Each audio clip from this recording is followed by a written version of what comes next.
The DA is calling for the immediate return of President Cyril Ramaphosa to the country. They want him to address the worsening electricity crisis. The party says South Africa is a step away from a total grid collapse. Let's discuss this further. We're joined by DA spokesperson Malatsi. He joins me now from Polokwane. Thank you so much for joining us, Solly. We heard earlier this morning stage 6 being implemented, and now you are saying our president must come back to the country to face this issue at hand. Thanks very much for the opportunity to be back on your show. Look, we anticipated that by at least Friday, we would be getting into stage 6, which is where we are. We held a press conference on Wednesday where we're highlighting what the steps that government has failed to take in order to prevent a potential total grid shutdown. And I think that given the seriousness and the severity of where we find ourselves now, it would be appropriate for the president to showcase how serious he is with dealing with the continuing power blackouts in the country by returning to South Africa and making sure that this matter has his undivided attention. Over the past few weeks, we have provided several warnings to the president that his energy response plan has in fact deviated from the National Electricity Crisis Committee, which when it was set, we were promised and told that it would be able to provide assurance that South Africa would not venture into stage 6. And we believe that at this time that we are, to show the seriousness of this matter and to showcase that the president takes the suffering of South Africans, because we know the disruption that these continued power blackouts have on productivity in the country, but also on just general well-being, because it's a massive disruption of life. Of course, some would say that, the president is, visiting maybe the USA to help with the energy crisis. What do you have to say about that? Look, I mean, it's neither here nor there. The reality of the situation is that there is an absence of leadership at this time in the country when we are continuing to face one of the biggest crises that continue to plague South Africa.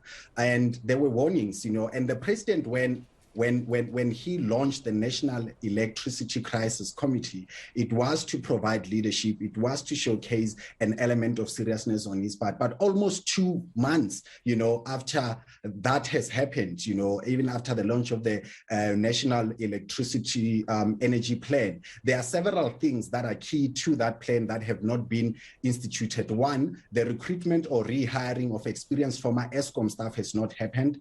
Procurement of electricity from neighboring countries, has not happened, which indicates to a collapse or the lack of breakthrough in the negotiations that government should have set up. And what we are continuing to experience is that the plan to continue with sabotage and fraud at ESCOM continues unabated. And part of that is that there was also a commitment that the National Treasury's plan to expand tax incentives would be introduced for both residents and commercial installations. That is still pending. All of these are interventions that were announced by the state with the promise that they will help alleviate the pressure on our national electricity grid, and it hasn't happened.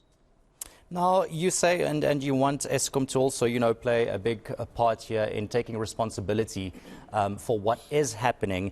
And you mentioned that, in view of the state's patent failure to deliver on ESCOM's mandate, it is time for the private sector to be engaged with urgency. No, absolutely. I mean, there's a legacy of continued underperformance and failure from ESCOM. Hence, we have had these perpetual power blackouts. But what we need right now, given where we are, is that we need the president to declare a ring-fenced state of disaster in the electricity sector, not just a state of emergency, but a state of disaster, which will suspend legislation currently blocking solutions on this issue. What we also need is to issue a blanket Section 34 determination so that you can allow municipalities in good financial standing to procure, to generate, and also to store their own electricity. And linked to that is that you gotta incentivize and make and ease the regulations, that hinder small-scale embedded generation, such as rooftop solars.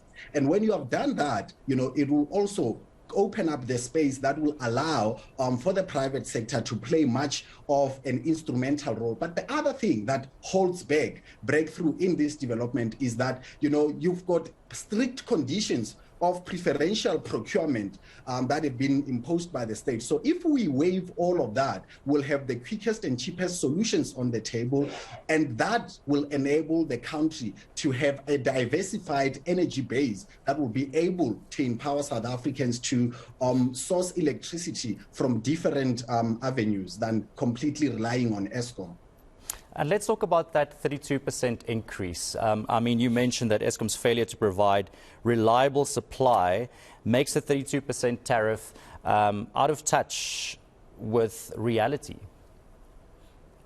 Absolutely. The irony of this thing is that at a time where Eskom is consistently unable to supply uninterrupted electricity, it is imposing an electricity hike. So basically, we're paying for more for a service that does not exist. And that does not make sense, because what it then does is it adds an extra cost to the cost of living. Buying electricity becomes expensive. And we know that given all the other increases in the price of food, in the price of fuel, that drive and take away incomes from families that have very little disposable income to feed themselves, and they are technically left with nothing. So it is completely out of touch with the suffering that South Africans are continuing to experience.